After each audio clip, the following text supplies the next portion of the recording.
Hello दोस्तों, welcome to my channel daily reactions और मैं हूं बशीर अहमद। दोस्तों, इस वक्त सोशल मीडिया पे एक वीडियो तहलका मचा रही है। जी हां, जो कि आप जानते हैं चैंपियंस ट्रॉफी पाकिस्तान में जारी है। इंडिया के मैचेस तो इंडिया में हो रहे हैं, लेकिन बकाया जितने भी मैचेस है वो पाकिस्तान में हो रहे, कजाफी स्टेडियम में हो रहे, कराची में हो रहे हैं और उसके बाद पिंडी में। लेकिन एक ऐसा इंसिडेंट हुआ जो कि तकरीबन हाईलाइट हो रहा है सारी मीडिया पर। अगर आप किसी भी मुल्क में टूर्नामेंट होता है, दीगर ममालिक के सपोर्टर्स भी आते हैं उस मुल्क में अपनी टीम को सपोर्ट करने के लिए, या जो टीम उनको अच्छी लगती है उस टीम को सपोर्ट करने के लिए। ऐसे कुछ कजाफी स्टेडियम में इंग्लैंड और ऑस्ट्रेलिया के मैच के दरमियान हुआ, जहां पर एक स्पेक्टेटर, एक तमाशाई इंडिया का झंडा लिए ग्राउंड में मौजूद था, जिसको बाद में वहां की पुलिस ने उठाया और उसके बाद गिरबान से पकड़कर घसीटकर बाहर लेकर गए। वहां पर तमाशाई दीगर जो मौजूद थे उन्होंने काफ़ी शोर शराबा किया। जब वीडियो बनी, वीडियो इंटरनेट पर, सोशल मीडिया पर पब्लिश हुई, उसके बाद एक तहलका मचा और तकरीबन अब हर किसी के ज़बान पर यही है कि ये हुआ तो हुआ क्यों, अच्छा हुआ बुरा हुआ ये कहना कबल अज़ वक्त है। लेकिन यहाँ पर जो पाकिस्तानी जिनसे मेरी बात हुई थी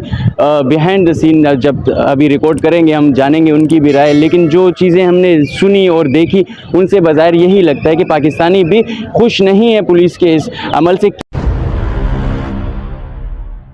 अस्सलाम वालेकुम। वालेकुम सलाम। कैसी हैं आप? अल्हम्दुलिल्लाह। अच्छा बताइएगा, चैंपियंस ट्रॉफी में आपकी टीम तो बाहर हो गई, यानी पाकिस्तान की टीम, और उसके बाद दूसरी टीम है, टीम के सपोर्टर्स भी है, यानी अब पाकिस्तानी ज़ाहिर है दूसरी टीमों को सपोर्ट करेंगे, और कुछ ऐसे भी पाकिस्तानी तो जो शुरू से ही अपनी टीम की सिलेक्शन से खुश नहीं थे, वो दूसरी टीमों को सपोर्ट कर रहे थे। तो सपोर्ट किसी भी टीम को किया जा सकता है।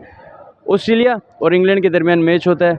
हमारे तमाशाइयों की एक तारीफ़ होती है कि भाई क्रिकेट से मोहब्बत करने वाले लोग हैं, क्योंकि कचाकच ग्राउंड भरा हुआ था। लेकिन उधर ही एक ऐसा इंसिडेंट हो जाता है जो कि पूरी दुनिया में अब हाईलाइट हो रहा है। एक शख्स जो कि मैच देखने आता है, उन्होंने इंडिया का झंडा उठाया होता है, उसको हमारी पुलिस पकड़ती है गिरबान से और घसीटते हुए बाहर लेके जाती है। ये वीडियो में देखा जा सकता है। तो आप क्या समझती है, इस अमल को सही हुआ, गलत हुआ, होना चाहिए था, नहीं होना चाहिए था? क्रिकेट के लिए पॉजिटिव है, नेगेटिव है? नहीं, ये तो अगर स्पोर्ट्स के फ्यूचर के हवाले से देखा जाए तो ये बहुत बुरी बात है, क्योंकि आप किसी भी टीम को सपोर्ट करें, ये आपका ज़ाती मसला है। सियासत हो या स्पोर्ट्स हो, आपका अपना है कि आप किसे सपोर्ट करते हैं। इसमें इस तरह की नफ़रत दिखानी नहीं चाहिए थी। और दूसरी बात यह है कि पुलिस की जानिब से ऐसा करना, ये तो इंतहाई, इंतज़ामिया की तरफ से, हाँ इंतज़ामिया की, सॉरी इंतज़ामिया की जानिब से ऐसा करना, ये तो इंतहाई शर्मनाक है। एक शायकीन आपस में कर जाते ना, वो फिर बात ठीक थी, लेकिन जहाँ तक बात इस तरह से की जाए तो वो बहुत गलत है। तो आपको लगता है कि पाकिस्तान में इंडियन फ्लैग होल्ड करना कोई क्राइम नहीं है, कोई गुनाह नहीं है? अगर आप सपोर्ट कर रहे हैं इंडियन टीम को तो गलत नहीं है? स्पोर्ट्स के ग्राउंड तक बात की जाए तो इंडिया को आप सपोर्ट कर रहे हैं, बहुत अच्छी बात है। लेकिन अगर आप यहाँ यूनिवर्सिटी में इंडिया का ग्राउंड लेके, इंडिया का फ्लैग लेके घूमेंगे तो जाहिर सी बात है आपको मार ही पड़ेगी। नहीं, वैसे एक बात बताए, प्रैक्टिकल हो जाते हैं। किसी भी मुल्क का झंडा लेके घूमना, आपको नहीं लगता कि हमें इससे फ़र्क नहीं पड़ना चाहिए? अगर वो उस मुल्क के झंडे को पसंद कर रहा है, उस मुल्क को पसंद कर रहा है, तो आपको लगता है कि इसका भी फ़र्क पड़ता है कि हाँ उसको मारना चाहिए लाजमी? आप जिस मुल्क को पसंद कर रहे हैं ना, उसके आपके मुल्क के साथ ताल्लुकात कैसे हैं, पहले उसको देखा जाएगा। नहीं, मैं पसंद नहीं कर रहा, मैं एक जनरल बात कह रहा हूँ। जनरली आप किसी भी मुल्क का फ्लैग लेके क्यों घूमेंगे? आपकी कोई ना कोई उसके साथ मतलब पसंद तो होगी ना, या आपकी कोई उसके साथ होगा ताल्लुक, वरना आप मतलब आप यहाँ पे फ़लस्तीन का लेके घूमे, सब आपके साथ खड़े होंगे। फ़लस्तीन का झंडा लेके घूमते हैं, लेकिन अक्सर आपने देखा होगा इंग्लैंड में भी पाकिस्तानी झंडा लोग लेके घूम रहे थे, इंग्लैंड में इंडियन झंडा लेके घूम रहे होते, इंग्लैंड में हर मुल्क के झंडे लेकर घूम रहे होते। तो मतलब एक आज़ादी जो आपको लगता है देनी चाहिए आवाम को, वो आज़ादी है, हासिल है या नहीं है? आप मुझे ये बताएं, यहाँ पे और किस हवाले से आज़ादी है?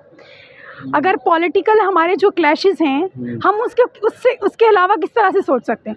हाँ, स्पोर्ट्समैन में होना चाहिए, लेकिन बाकी आप अगर किसी मुल्क का झंडा लेके घूम रहे होंगे यहाँ पे, तो जाहिर सी बात है आपको फिर उस मुल्क का एजेंट तो करार दिया जाएगा ना, और फिर एजेंट्स की सज़ा तो आपको पता। तो आपको लगता है ग्राउंड में जो मौजूद था वो इंडियन एजेंट था? नहीं, बिल्कुल ऐसा बिल्कुल भी नहीं था। वो उस टीम को सपोर्ट करने आए थे, उनके साथ जो भी हुआ गलत हुआ। अच्छा, तो नहीं होना चाहिए था? नहीं, बिल्कुल भी नहीं होना चाहिए। जो वीडियोस वायरल हो रही हैं, ये सही हो रही हैं? देखें, वीडियो वायरल आप देखें, वो देखने वाले दोनों तरफ से होंगे, कुछ उसकी हिमायत कर रहे होंगे, कुछ कह रहे होंगे बहुत ज़बरदस्त किया, कुछ क्योंकि इंडिया ने भी तो बहुत गलत किया ना। अब आप देखें, अगर स्पोर्ट्समैन के हवाले से देखा जाए, उनका पाकिस्तान ना आना, क्या ये अच्छा अमल था? ये उनको तो आना गलत चाहिए था। था ना। उन्होंने भी तो वही नफरत दिखाई ना। नफरत का जवाब नफरत ही होता है।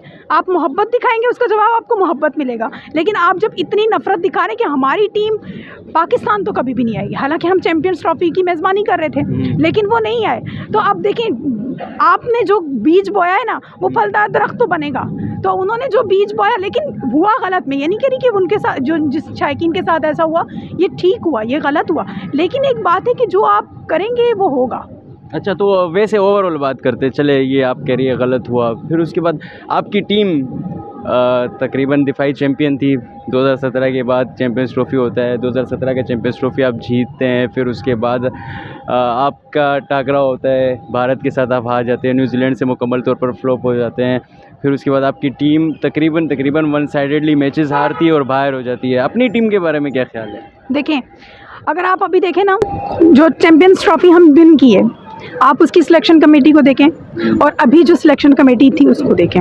अब अगर आप किसी भी मतलब जैसे स्पोर्ट्स के हवाले से बात करें, तो आप उसकी सिलेक्शन कमेटी में उन लोगों को अगर डाल दें जिनको मालूम ही नहीं कि किसे सिलेक्ट करना है और किसे बाहर निकाल। अब आप मुझे बताएं, जो चैंपियंस ट्रॉफ़ी के कैप्टन थे सरफराज, क्यों उन्हें निकाला गया?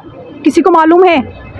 परफॉर्मेंस की वजह से बताया गया। इतनी बेकार परफॉर्मेंस नहीं थी, उससे बेकार में, हाँ जितनी अब है। अब आप देखिए, इंजमामुल हक के जो वो हैं इमामुल हक, उन्हें यहाँ से वहाँ जाने का देखिए अखराजात कितने हुए और वहाँ जाके उन्होंने स्कोर कितने यार किए। अखराजात देखिए, अब पहला मैच था उनका, चलो ठीक है, वो पहले मैच में उन्होंने परफॉर्म नहीं किया, उस चीज़ को तो बहुत ज़्यादा हाईलाइट किया जा रहा है, लेकिन उससे केवल हमारे दूसरे जो हैं वो परफॉर्मेंस नहीं कर रहे लगातार। कौन परफॉर्म कर रहा है? आपका बाबर परफॉर्म कर रहा है परफॉर्म, बाकी आपके बैटर्स कर रहे हैं, तैयब ताहिर कर रहे हैं, सौद शकील कर रहे हैं। लेकिन अब ये तो नहीं कह सकते कि एक बंदा गया उसने स्कोर नहीं किया, उस चीज़ को आप हाईलाइट कर रहे हैं। ओवरऑल आप इसका कसूरवार किसको समझते हैं? बाबर के हवाले से तो हम नहीं कह सकते, ये बात सही, लेकिन इमामुल हक के हवाले से हम कह सकते हैं। बाबर के हवाले से क्यों नहीं कह सकते? बाबर भी तो प्लेयर है, वो फरिश्ता थोड़ी है। कोई बैकग्राउंड तो नहीं है ना इमाम जैसा।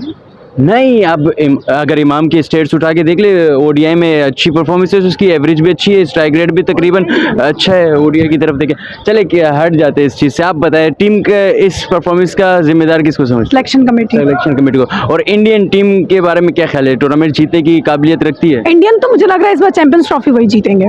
तो इससे अगर वो चैंपियंस ट्रॉफी जीत जाते हैं, इसका मतलब वो फाइनल में जाएंगे। तो इसका मतलब है फाइनल जो है वो दुबई में होगा, पाकिस्तान में नहीं होगा। देखिए, इस बार का जो हमारा जो इंडिया के साथ मैच हारा है, इसके पीछे भी तो एक है ना, पाकिस्तान मुस्लिम लीग नून का जब भी दौर होगा तो फिर इंडिया से तो हमारा हारना बनता है, क्योंकि हमने उनके साथ ताल्लुकात अच्छे करने होते हैं। अब हम कंप्लीटली ये तो नहीं कह सकते ना कि ये नहीं, ऐसा नहीं कह सकते। अब ये नहीं, फिक्सिंग भी वहाँ होती है जब दोनों तरफ कॉम्पिटिटर्स जो हैं वो इक्वल हो, मतलब मुकाबला तो हो, तब मैच फिक्स किया जाए। एक टीम से आपका मुकाबला नहीं है, आप मैच फिक्स क्यों करूंगा मैं किसी ऐसी टीम के साथ जो पहले से लंगड़ी लूली कमजोर टीम है? मैं उसके साथ क्यों मैच फिक्स करूंगा? अब पाकिस्तानी टीम, हाँ, पाकिस्तानी टीम मुकम्मल तौर पर लंगड़ी लूली है और कोई परफॉर्मेंस ही नहीं है। एक से एक बैटर हमारा थका हुआ है, कोई हमारे पास प्लान नहीं है। शाहीन के अभी तो उस पर चल रहे हैं, बॉलिंग एक्शन पे बात चल रही है कि उसका बॉलिंग एक्शन ही सही नहीं है, हाथ यहाँ जा रहा होता है, सर वहाँ जा रहा होता है, तो मतलब आपकी टीम वो है ही नहीं। तो फिर उसके बाद आप कैसे मैच फिक्स करेंगे भाई? देखें, देखा जाए ओवरऑल टीम की सूरत हाल तो बहुत खराब है। फिक्सिंग में नहीं जाना, फिक्सिंग उस टीम से की जा सकती है जो टीम मुकाबले के काबिल तो हो। लेकिन देखें, जितनी बुरी तरह हारे, इतनी बुरी की उम्मीद नहीं थी। नहीं थी, बिल्कुल सबको थी। आप कोई भी उठा ले, जो तज्जियाकार है स्पोर्ट्स को, जो समझते हैं, आप उनसे उठा ले, उन्होंने सिर्फ और सिर्फ इस शर्म के बायस कहा था कि 30-70 इसलिए कहा था कि मतलब शर्मसार ना हो, हम चेहरा दिखाने के लायक तो रहे, वरना टीम की ऐसी कोई हालत नहीं थी। कि जो भी स्पोर्ट्स को समझते हैं थोड़ा बहुत, उन सबको मुकम्मल तौर पर पता था कि हम हारेंगे और बुरी तरीके से हारेंगे। सिर्फ उम्मीद ये की जा रही थी कि क्या पता थोड़ा सा मुकाबला हो जाए, लेकिन वो भी नहीं हुआ। तो नून लीग को ब्लेम नहीं करना, अपनी टीम को ब्लेम करना। देखिए, अब तारीख में देखें ना, कितनी बार ऐसा हुआ है कि नून लीग के दौर में मोहसिन नकवी का ताल्लुक नून लीग से नहीं है। मोहसिन नकवी का ताल्लुक जिनसे है वो नून लीग से ऊपर की चीज़ है। वो नून लीग, लेकिन नून लीग से तो ताल्लुक नहीं है। एलियन से तो है ना। वो अलग बात है। चले चले, thank you so much for your time. तो नाजरीन, ये थे पाकिस्तानी पब्लिक रिएक्शंस जो हमने आप तक पहुंचाए। उम्मीद है वीडियो आपको पसंद आएगी। ये जो अमल हुआ कज़ाफी स्टेडियम में, जो फ्लैग किसी भी मुल्क आप उठा सकते हैं, लेके घूम सकते हैं, आप किसी भी टीम को सपोर्ट कर सकते हैं। मेरा ये मानना है कि अगर आप इंडियन फ्लैग उठा के ग्राउंड में आते, ग्राउंड की हद तक, जैसे आवाम का भी यही बताना था, ग्राउंड की हद तक वो सही है, आप उठाएं, किसी भी टीम को सपोर्ट करते हैं, वो आपको मुकम्मल तौर पर राइट। इसी के साथ मैं अपनी वीडियो एंड करता चलूँ, लेकिन उससे कबल अगर आपने अब तक हमारे चैनल को सब्सक्राइब नहीं किया तो काइंडली चैनल को सब्सक्राइब कर दे और बेल आइकन को प्रेस करना बिल्कुल भी नहीं भूलिएगा, जिससे हमारी वीडियोस बर वक्त आप तक पहुंचती रहेगी। तो इसी के साथ मुझे जी दी, अल्लाह हाफिज़, अल्लाह ने